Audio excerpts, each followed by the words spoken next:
Hey, y'all, welcome back to the Don't Mom Alone podcast. I'm your host, Heather McFadden, and this is the place where I get to walk alongside you and connect you with people and resources so you know that you don't mom alone. And in this episode, number 336, I get to welcome back on the show one of our favorite mentors, Sally Clarkson.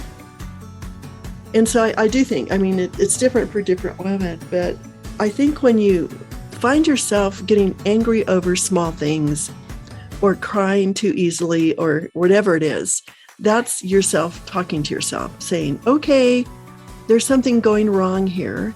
What can we do about it? I talk to myself all the time, but I notice that when I'm really grumpy or angry or whatever, I have to look inside and go, okay, I am depleted. What am I going to plan and do about it? Because it is such a marathon. And I learned probably in my mid-40s more than any other time that if I wasn't taking care of my emotional, physical, mental health, no one else was going to. Yeah. And so I started making plans for what that looked like. Sally played a huge role in my mothering journey. And so it's only appropriate that as we move closer to the launch of my book, that I would have Sally back on the podcast. And this topic, I know y'all are so overwhelmed. There is so much we've been carrying for so long. And I thought it would be helpful to hear from one of our mentors about how she has been navigating her own storms of life and the anchors she's found to be able to walk through them with grace and hope. I was reading in Romans 5 today, and it was just another reminder that it is faith. It's faith, which is all about believing there is more than our circumstances, and it's standing in grace.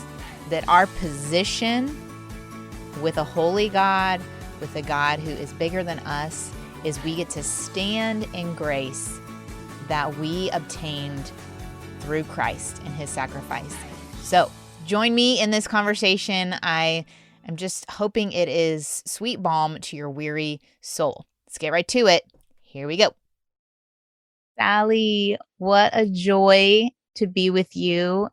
Man, you have walked us through a lot of things. And we just have republished a conversation you and I had eons ago that was such an encouragement to moms, and they've been reposting. And so I thought, what a great opportunity to have you back on, because, and I've said this on other episodes, but moms have carried the brunt. I know there are nurses and doctors and so many people that are exhausted, and I do believe that's true. And I know there are moms that are doctors and nurses that are doubly burdened, but I just think we're holding all the things together in a way that I don't know that we fully will grasp for maybe 2 years or 3 years from now, all that our souls have been through.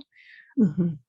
I just was with a teacher actually at my boys' school, and her husband passed away from brain cancer 2013. And she said it was actually the second or third year after he passed that were the hardest. And I think there's this delayed grief.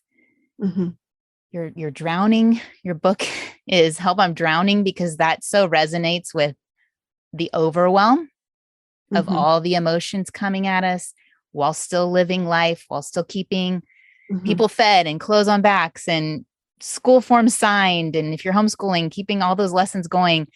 Well, and the late night talks, with the hormonal kids and the fun that your younger ones want to have with you. And yeah, it's a lot.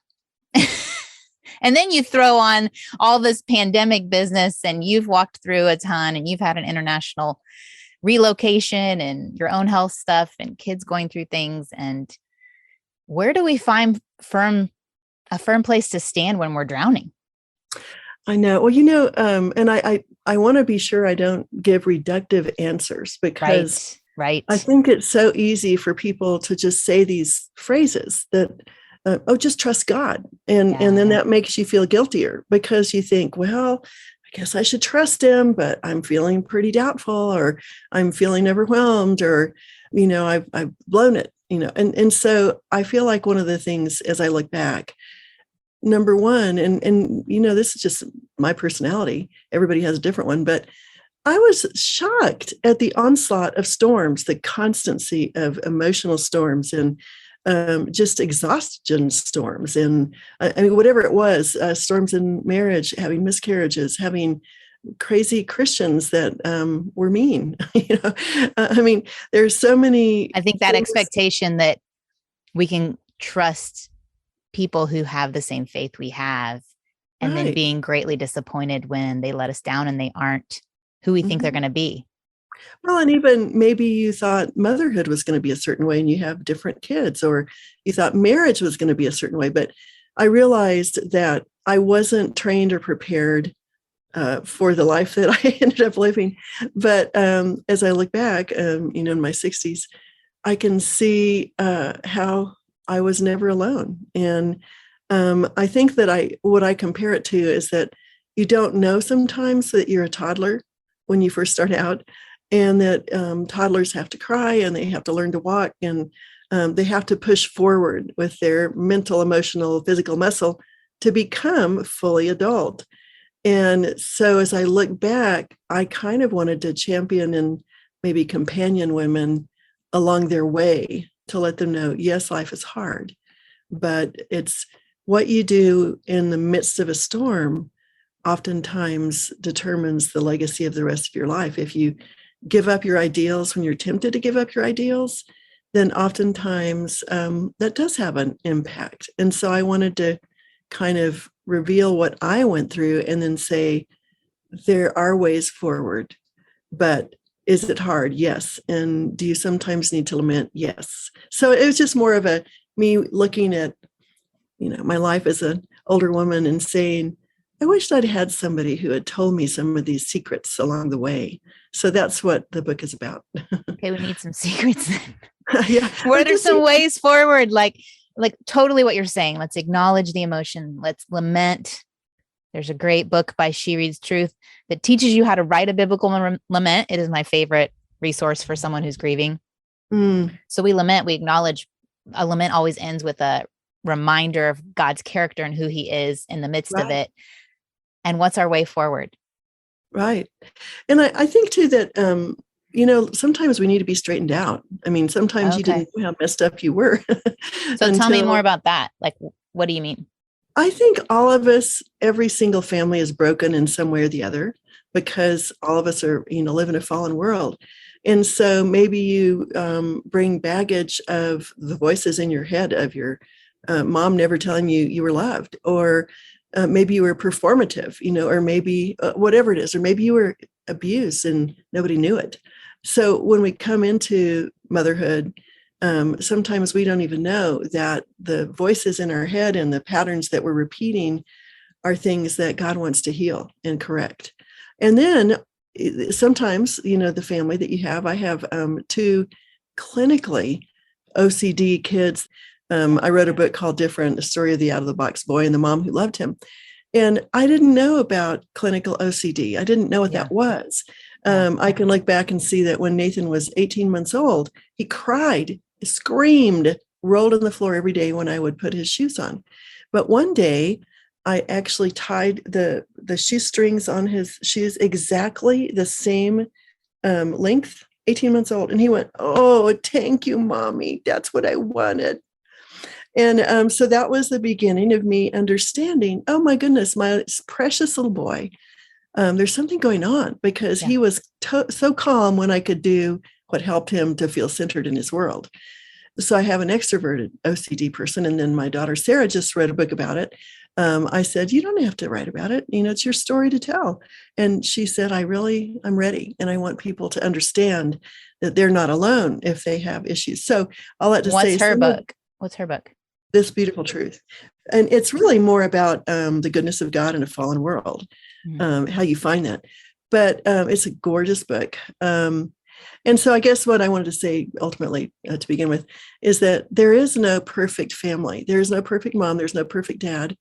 But your circumstances define the story that you can live with grace and with beauty and with goodness. And so I just wasn't expecting all of the onslaught of all of the different things that continue to keep coming, let alone things like COVID and all that's happened this year and all the political issues and all the stuff that's happening all over the world right now.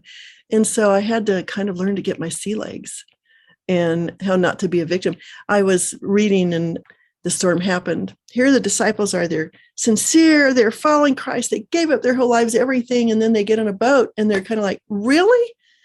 I mean, you're going to just let us drown after we've been following you?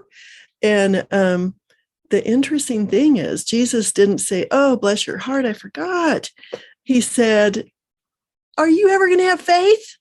And so I thought, oh, because sometimes in my life, Jesus wanted me to grow up a little bit, because it was in facing my storms, learning to walk through them, that I was humbled.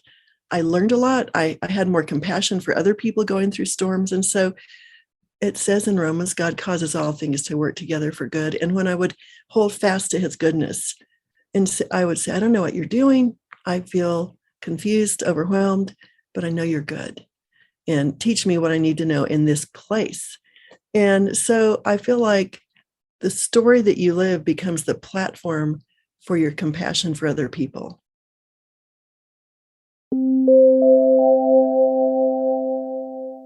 My confession is that I will often go to the effort to take care of the physical needs of my kids and my husband, but not the extra mile to take care of my own needs, particularly in the area of razors. That's right. I will go to the grocery. I will purchase a razor for my son who's learning to shave his face, but I do not go through the hassle of getting past whatever lock is on the female razors. I don't know why there are female razors, but there are. And so I'll steal my husband's in the shower.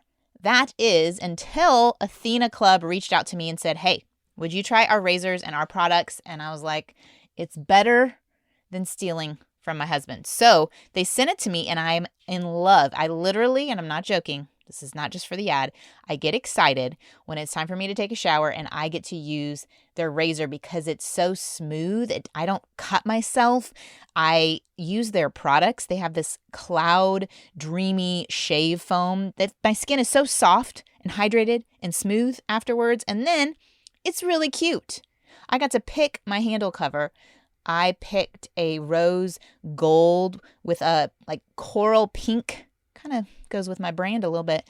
Anyway, the best part is the razor kit is only $9 and it comes with 2 blade heads and a magnetic hook that you can even keep for shower storage.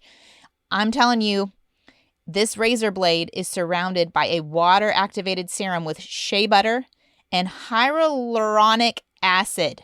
I don't know what that means, but it is a holy grail for skincare. If you want to show your skin you care and take care of yourselves, mom, check out the Athena Club Razor Kit. Sign up today and you'll get 20% off your first order. Just go to athenaclub.com and use the promo code DMA. That's Athena Club, ATHENACLUB.com. And the promo code is DMA to get 20% off.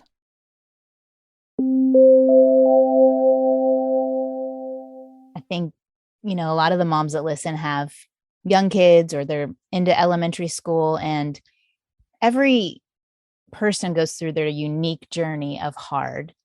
And I think it's really helpful for them to hear that all through your story, it's been different hards and it's been diagnoses or it's been challenges or it's been circumstances, and yet they haven't been wasted. Their purpose was in you recognizing God's goodness despite everything. And I think so often we're trying to be the ones who keep the hard thing from happening. We're like orchestrating and putting that pressure on ourselves. Well, it's so much future thinking. If I do this, then this is going to happen. If I don't do this, this is going to happen, as if we have all this control. And that's exactly where I think the humility comes in of, oh, I did all the right things and this still happened. I still had a child who struggled with addiction, or I still, this diagnosis was in their wiring from the beginning. And all those hard parts of discipline when they were toddlers were just warnings, like letting me know there's something else going on.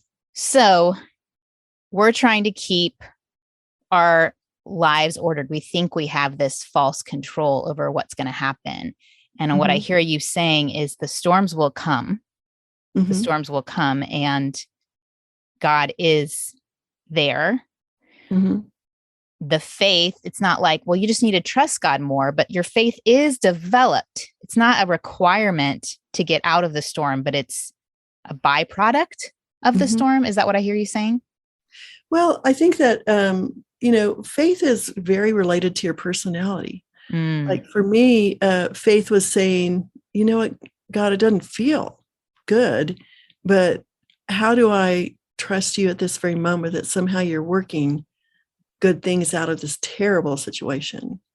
And for me, it was letting go of the fear. I put it in the file drawer of heaven. God, this is too big for me. Like it says in Psalms, this is too much for me. I'm going to give it to you, and I'm not going to carry it. I'm going to refuse to worry about this at the moment because I've seen that you are good. And I even look back on things like my 4 kids, by God's grace, are doing well in general. They all need more money and more jobs. Do we ever not need that? Yeah, I was like, add me to that list. Add me to yeah, I know. Yeah. But sometimes I look back now and I feel like some of my wonderful friends tried to overprotect their children, like to keep them, to control their lives, to keep them from having hard times. Well, we couldn't. We had a lot of hard times. We were rejected by family in some cases. We were criticized for our ideals. We moved 19 times, 7 times internationally. And so Clay and I decided that maybe we just needed to walk with our kids through the hard times, to have compassion on their hard times, and yet to give them wisdom along the way. And sometimes we feel like now our kids in adult world, they were not shocked by the hard things they faced. They weren't shocked by the disappointments because we had experienced it all together and walked through it together as much as we knew how to, by faith, trusting in God's goodness, companioning them. And I feel like it developed their muscle for being able to stand strong in a very hard world. It's kind of like that resiliency that we always say kids are resilient. But I was meeting with some teachers a couple of years ago. This was before COVID. And they said, we're actually seeing kids be less resilient than they used to be.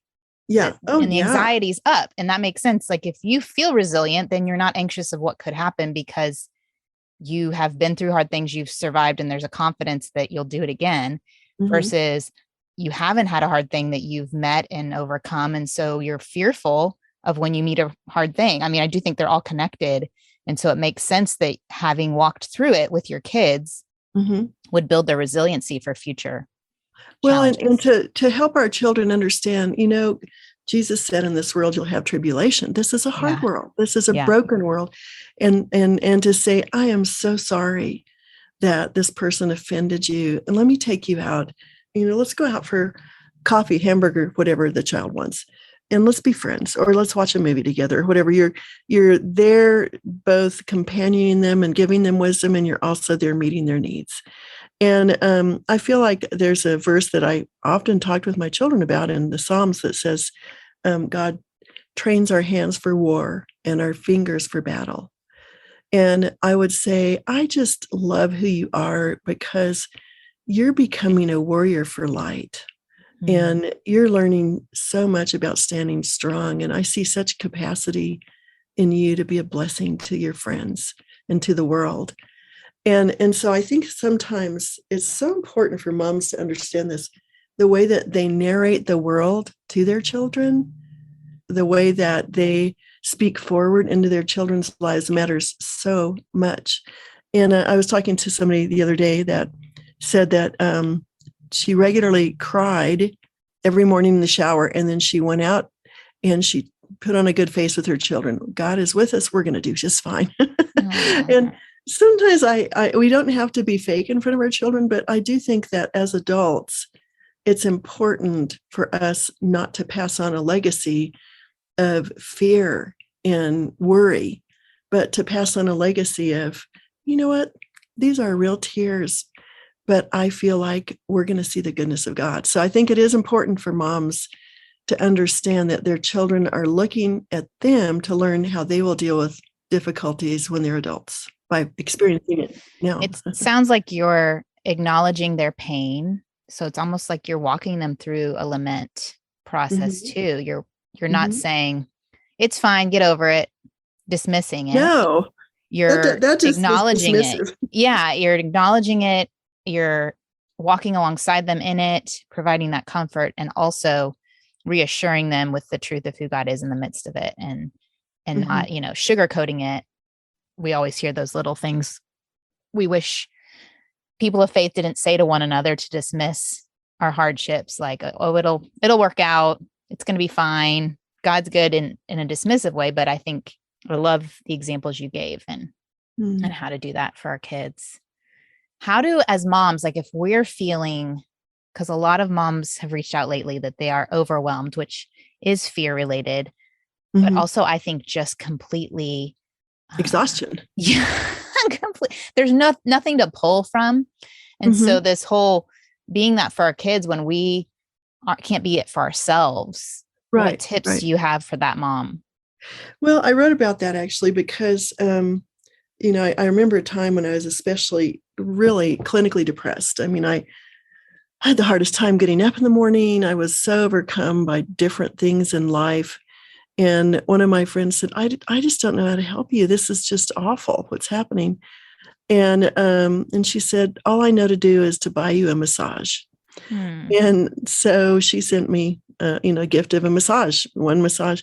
And I was shocked at how much better I felt after the massage. I was able to look at it. And I'm not making light of things, but that's why I can't wait. I just love the idea of your book.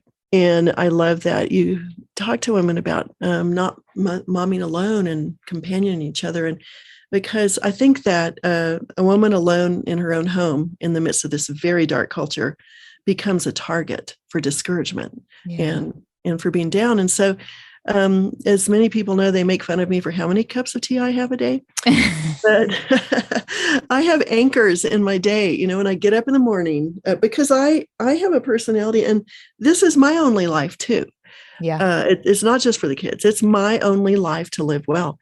And so I do light my candles, put on music, make my hot cup of tea, and I sit quietly. I have to start my day with no one touching me or asking anything of me.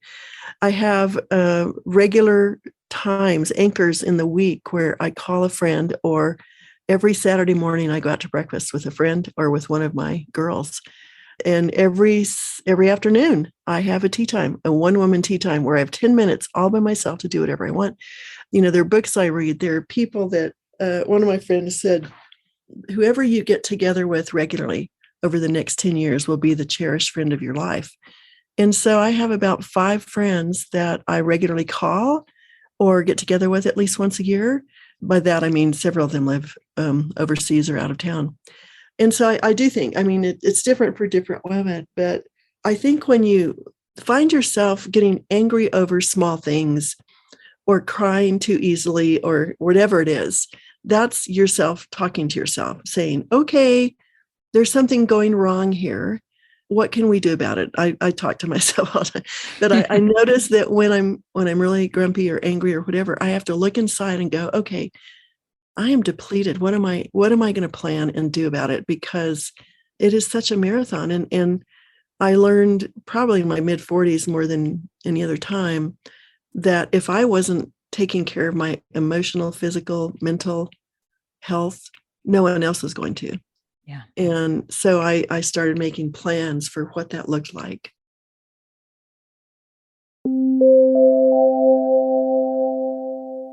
I have shared with you all in the past about how much I love Thrive Market, and I've shared how I've bought, cleaning products, how I've bought yummy treats for our dog Charlie. Well, I was looking at what was in my cart for this month, and I was like, it's so random, but it's so fantastic. Like, I needed sugar-free ketchup, and it's been on my shopping list for a long time, and I either keep forgetting to get it or it's not at the grocery store. So I have that in my Thrive Market cart. I also have vanilla extract, which I like to save a little bit of money on. It always feels so ridiculously expensive to buy, and it's 44% off when I buy it through Thrive Market. I also realized that I used to have this oil I would put on my face, and I've run out. And I thought, I could go to Thrive Market, read through their reviews of a good face skincare oil. And so I have one of those in my cart. If you have not checked out Thrive Market, let me tell you a little bit more about it. It's basically an online membership-based market with a mission to make healthy living easy and affordable for everyone. They're going to deliver what you need so you spend more time on what matters. So I'm spending less time wandering around the grocery looking for sugar-free ketchup. You also enjoy member-only prices. They work directly with your favorite organic brands. They have so many different, if you have a specific diet that your family is, like a keto or gluten-free, they have all those specialty brands and products, vegan, non-GMO, fair trade, certified, etc. If that's not enough reason, Thrive Market is also good for you and the planet. The orders are shipped free and delivered with carbon neutral shipping from their zero waste warehouse. So go to thrivemarket.com/DMA for Don't Mom Alone. Join today to get $20 off your first order and a free gift. That's THRIVE market.com/DMA. Get $20 off your first order and a free gift. thrivemarket.com/DMA.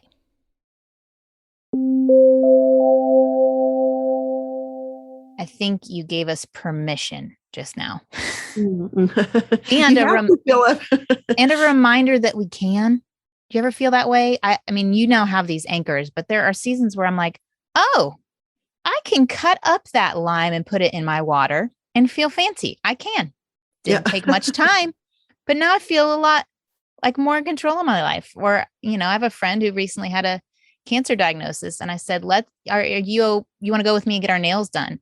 Yeah. I said, I think that I feel more in control of my life when my nails are done. And she's like, I just feel in charge because, she's looking at all these doctor's appointments and all this challenge. And I'm thinking, I know when I'm about to have a lot of things that require me to do new things, I feel more in charge when I get my nails done. So I think it's like reminding yourself that you can, that you are the owner of your life, which we did an episode on that, you and I, on Own Your Life. We sometimes forget. There's this word that's going around at this stage of the pandemic, languishing, where you just don't even have the desire to do the thing that is going to help you. And so you scroll absentmindedly, or and they're even saying, that's fine. Just acknowledge that that's where you are. So you don't feel this additional pressure to do the things, but there's still like, what would help my soul sing? What is good for me? And I think self-care becomes this word that also then becomes taboo and wrong or overwhelming in itself. But permission to be a person, that's your life. That's good. Yeah. And also permission to be yourself. I am, I'm probably literally ADD, pass it on to my kids. And so I really need a lot of stimulation. I love adventure. I love to travel. When my kids were driving me crazy, I would throw them in the car, put on a Odyssey, focus on the family story of some sort or whatever when they're little. Yeah. And we would go on a destination like 20 miles to the farthest away ice cream shop, because I knew that if I could get them out of the house and distract them, that they would bother me less. There were just times when we needed stuff. And I've realized that I don't listen to other people's standards because I'm a unique person. And and I live my life my way. I live my story my way, because I'm the one responsible for trying to help myself. I'm an earring and lipstick girl. My girls are now too. It's funny because every single morning when I get up, if I put on lipstick and earrings, I think, okay, like your nail thing. But I don't feel guilty for having a few anchors in my life that really help me, because people are just going to be drawing from me the rest of my life, every day, all the time.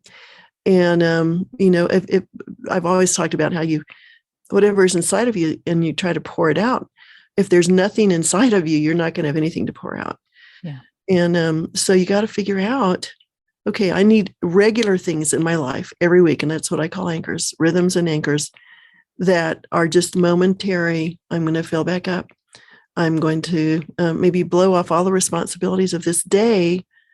And yesterday, my son and daughter-in-law and I, he does every week with his wife, which is great. He calls it Adventure Days.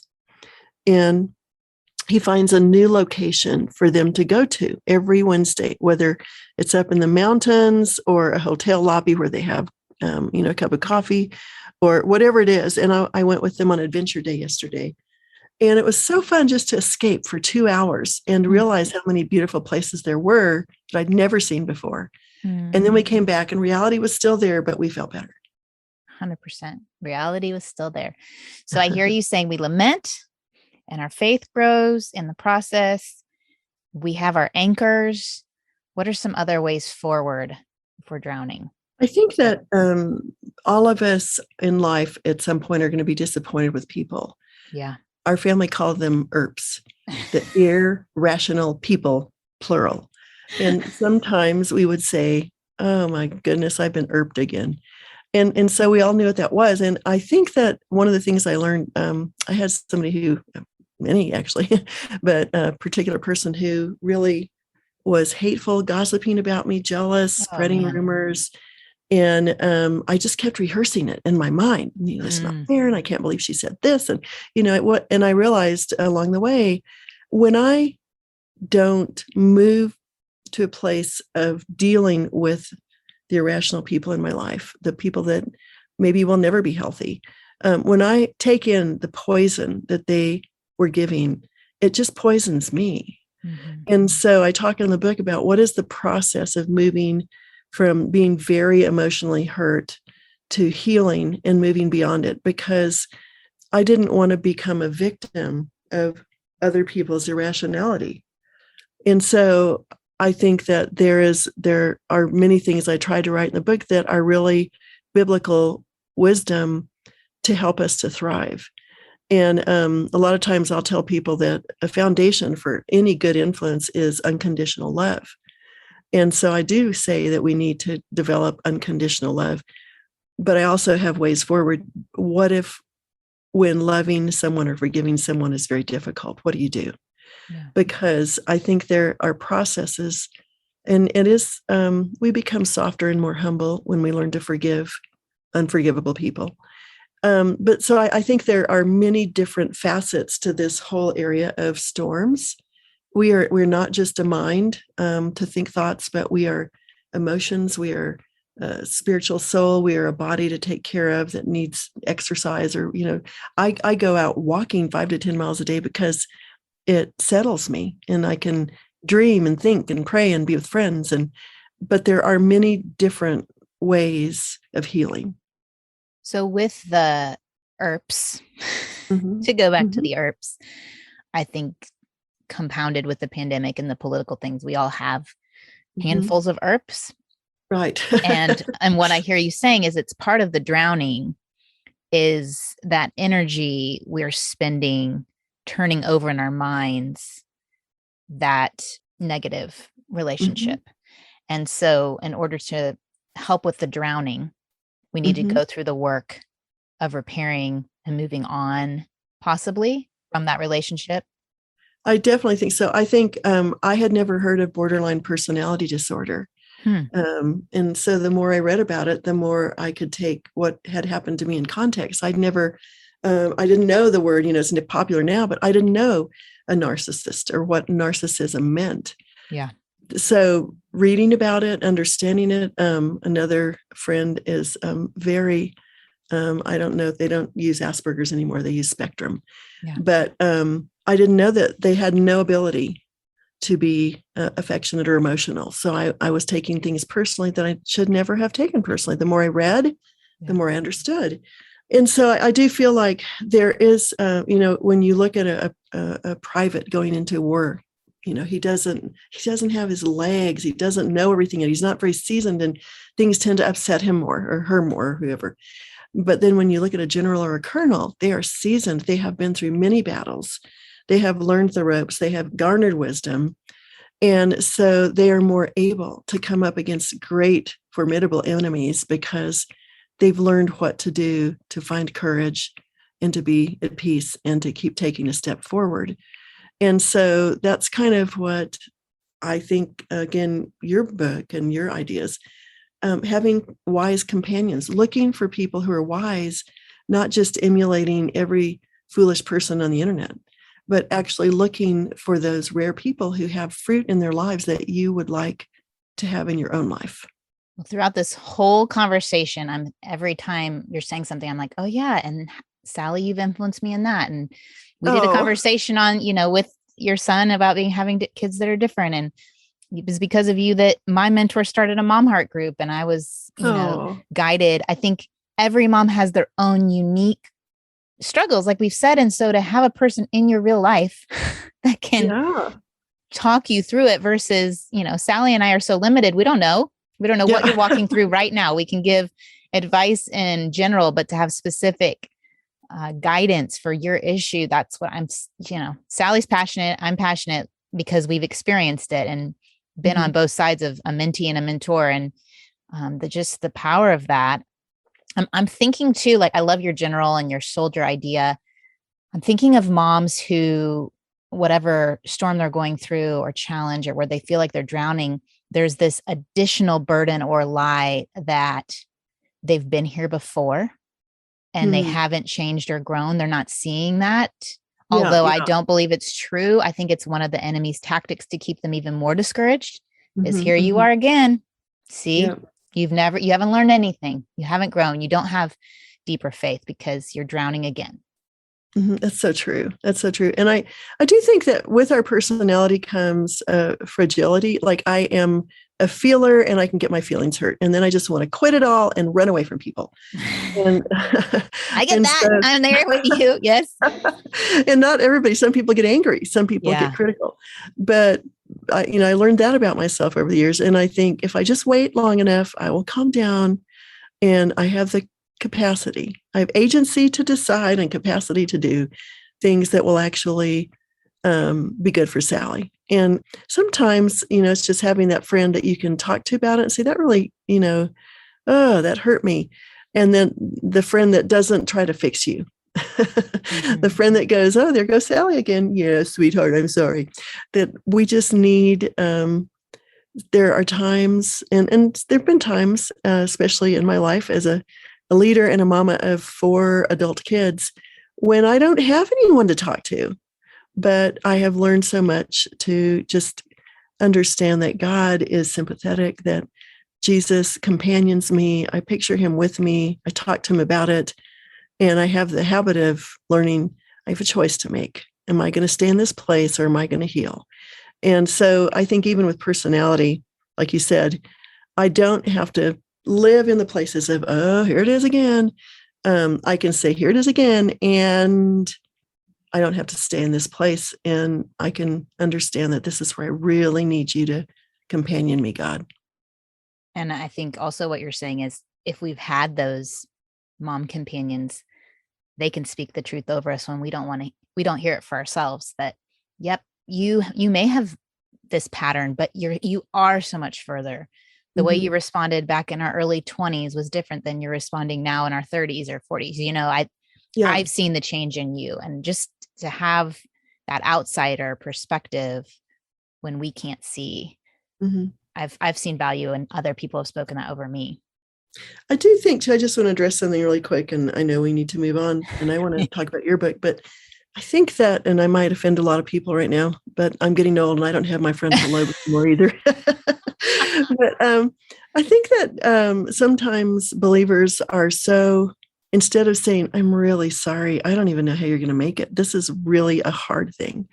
We need to be able to say that to people, because some people's scars and some people's pain is so hard. It's just beyond our imagination, because I think that we're so used to giving reductive answers. Well, just trust God, just be strong, just have faith. And yes, those are all a part of a bigger whole. But sometimes we need to understand that, Psalm 22, when Jesus said, my God, why hast thou forsaken me? And yes, in verse 5 or verse 4, he said, yet you are holy. But it said he endured the cross. He despised the shame. I think that God allows for us, and we need to allow for other people to recognize the ugly or shame when it's wrong. People are given shame and they shouldn't have been. We need to companion them in their sorrow, and that's just as godly as giving them some kind of a reductive answer. And I think a lot of times people say things because they're trying to help someone. Right. Right. But I think sympathy comes before healing. Yeah. There's and I've mentioned this multiple times, even to the point where one of my friends is like, how do I get training on this?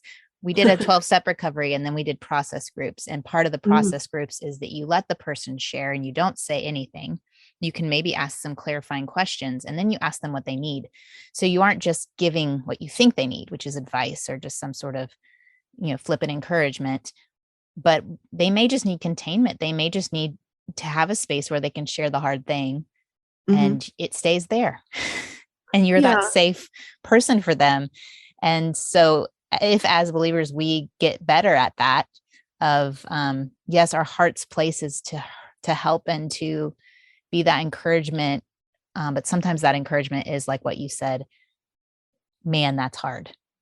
If, I can imagine if I was in that situation, I would feel those feelings and keep an eye. And it brings us back to what we were talking about at the very beginning. Sometimes we don't even know we're so depleted, but when a person is sympathetic, it touches us. The other day, I was out with a friend, and she said, "Let me buy your coffee." And tears sprang to my eyes. I thought, what? You're crying because somebody's buying you a cup of coffee? Well, I didn't even know that I needed someone in the world to notice me. Because I think that as women, as you said, we are the civilizers, the holder-uppers. Sometimes we stuff our emotions because there is no other choice at the moment.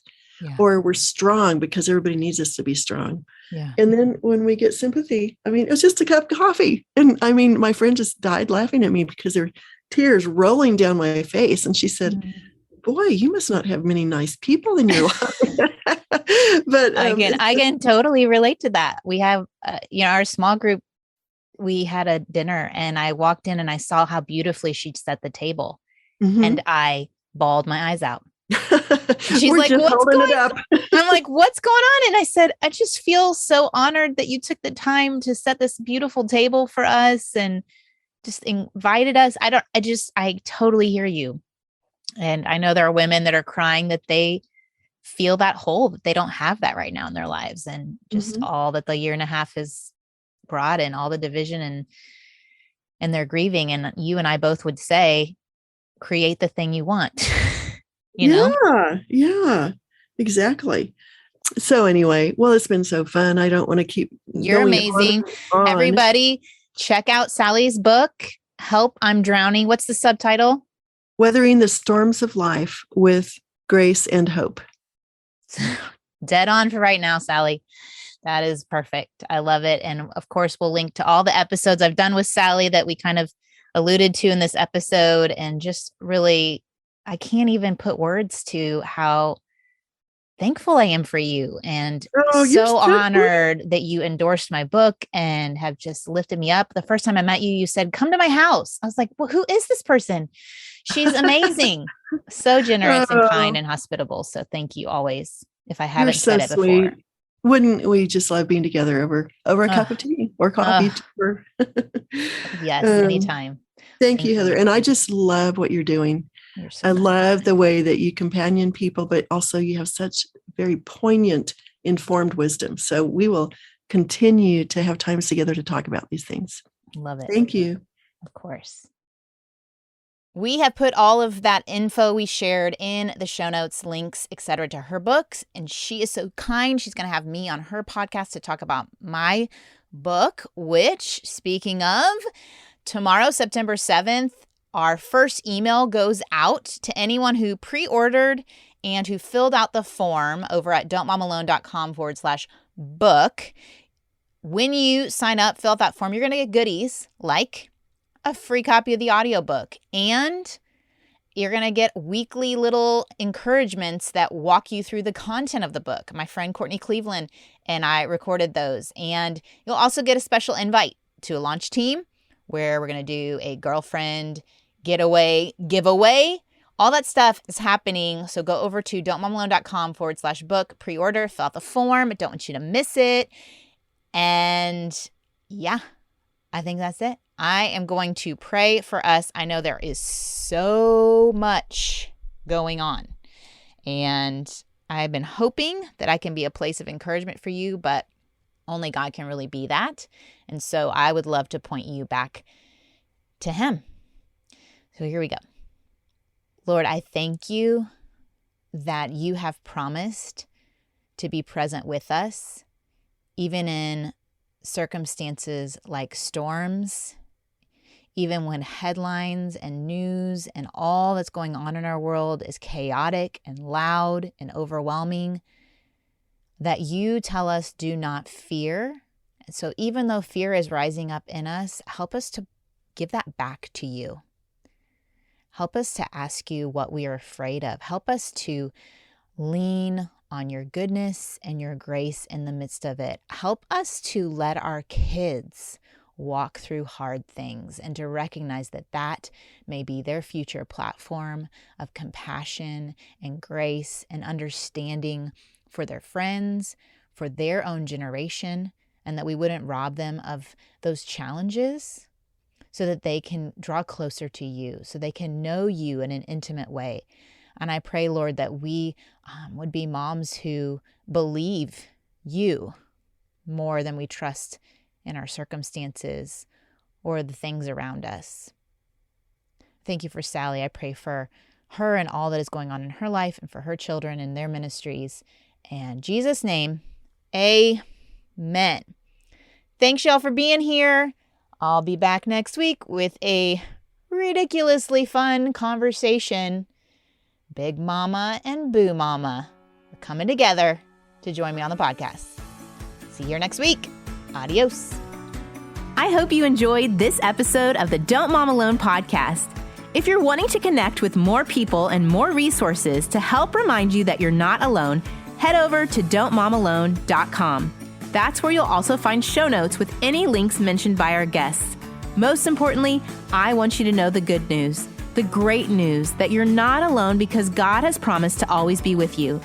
With faith in Jesus Christ, the one who died for you and rose again, Jesus said when he left, he was going to leave a helper, a comforter, to be with us. God in us. Moms, that's superpower. So while you're washing dishes at your kitchen sink, while you're driving to and from work, while you're feeding that baby late into the night, while you're cleaning sticky floors, God promises to be just as present with you as when you're worshiping in a church pew. As it says in Zephaniah 3:17, the Lord your God is with you. He is mighty to save. He takes great delight in you. He will quiet you with his love, and he will rejoice over you with singing. Now that's good news. Have a great day.